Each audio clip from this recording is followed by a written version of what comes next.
Hi and welcome to another video update from the Fire Brigade Union.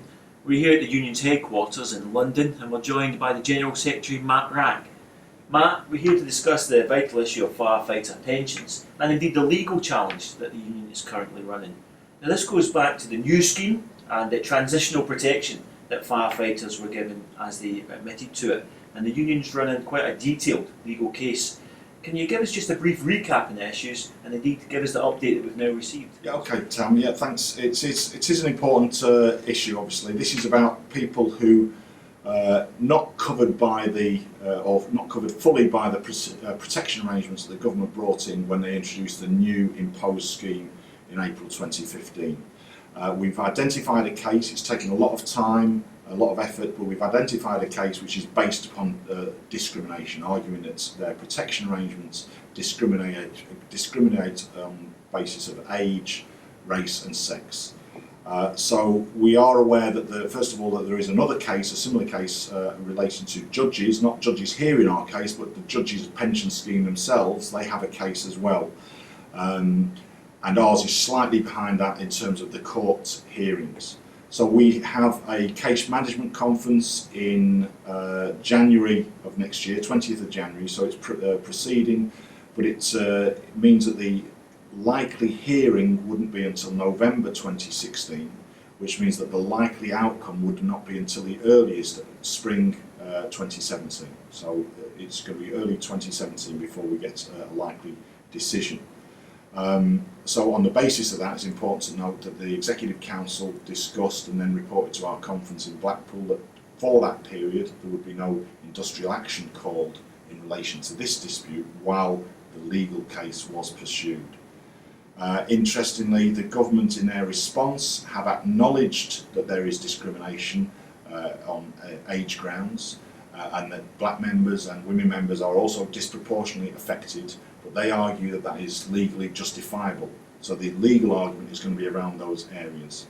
And I suppose the final point to make is that we've asked people to register through the union's website. Thousands of members have done so.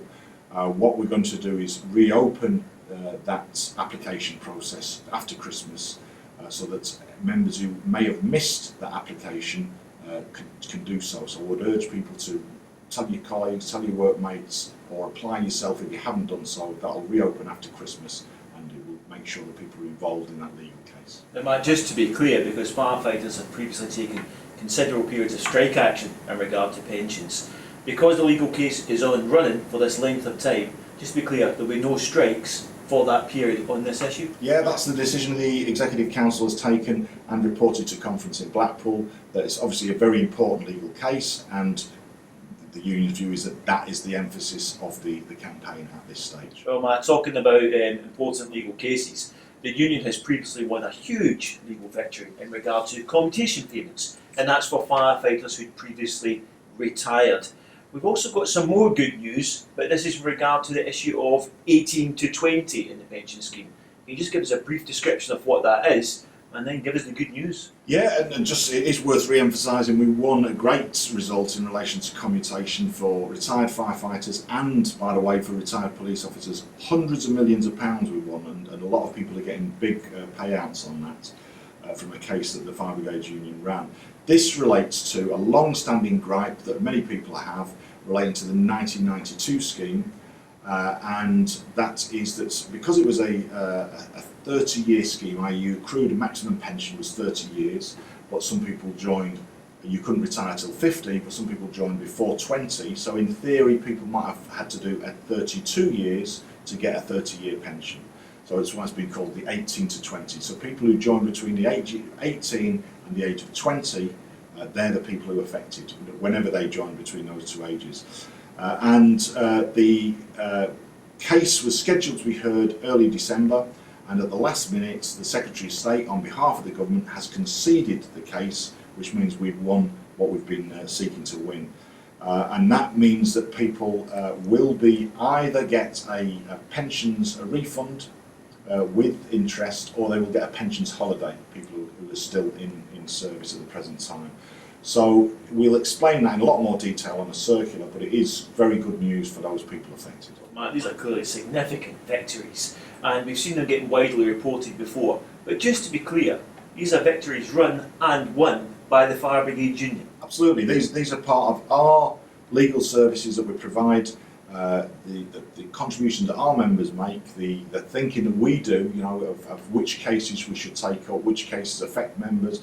This case, in fact, the test case was the union's president, Alan McLean, and yes, it's an FBU case, an FBU victory, and we're very pleased with it. These are clearly technical issues. Now, if you think you're involved or affected by them, please go to our website for far more detailed updates, written updates, and that's at www.fbu.org.uk.